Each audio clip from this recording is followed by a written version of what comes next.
Hi, Geoff here. I'm going to plant that mango tree and I'm going to show you how I do it. And this is going to be a special little mango. So we're going to go into time lapse. I'm going to stop. I'm going to explain what I'm doing. And then you'll see how special this little mango really is. Okay, let's have a look at what we've got here. I've got my mango. It's going to be planted right here. I've got Australian mattock, big, heavy digging tool. Love these to break ground and make a rough hole. Post hole shovel, lovely, love the post hole shovel. At the bottom of the hole, unfortunately, I've got to put a little baby goat, a stillborn goat.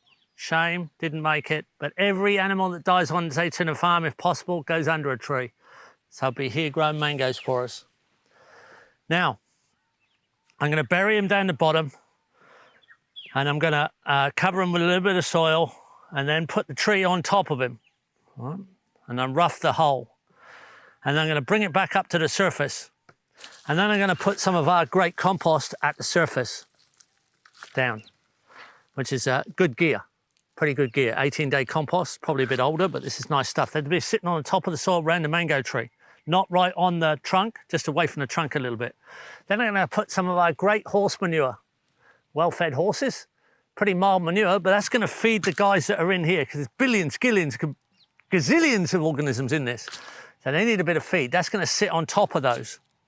Then I'm going to cover it with cardboard all the way around, really thickly. And I've even got an old pair of jeans. Nice, the traditional cotton jeans.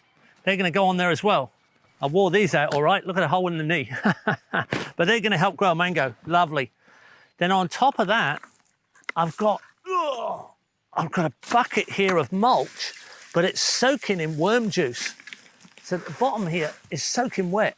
It's actually it's still got a lot of water in there. It's worm juice water. So it's mulch soaked in worm juice. And then I'm going to put the mulch on top, and then we'll come back and give it a water, and we'll keep it watered continuously for a couple of weeks till she's up and away. And this is a beautiful spot for a mango. There's a swell end just here. The camera's just next to a swell trench overflow. Water overflows through this swell here in big rains. It's kind of dry position. It's everything that mangoes like. Okay, time lapse, and you'll see me do it quicker than I can actually work.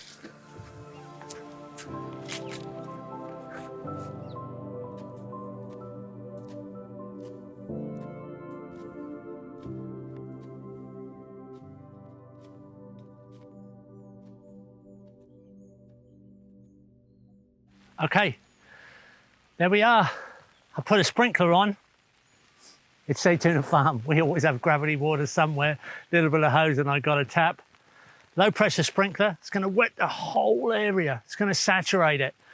That heap of cardboard I put on, it's going to turn it into a soggy, soaky mess going down onto the manure, which is going to sog down and feed the microorganisms in the compost. They're going to love it.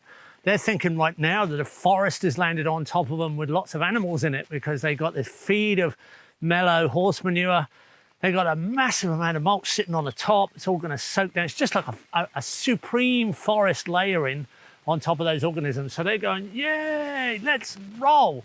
So they're going in amongst the soil zone. They're moving around. Earthworms are going to come in. They're macrofauna. It's all going to turn into this little ecology. It's going to hydrate like crazy with this sprinkler on for a few hours.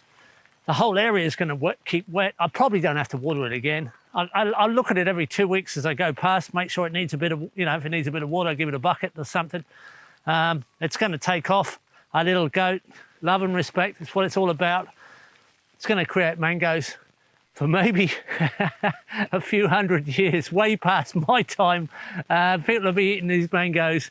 And I don't care if they remember who planted it or not, but it doesn't really matter. It's going to go and do wonderful things for wonderful people.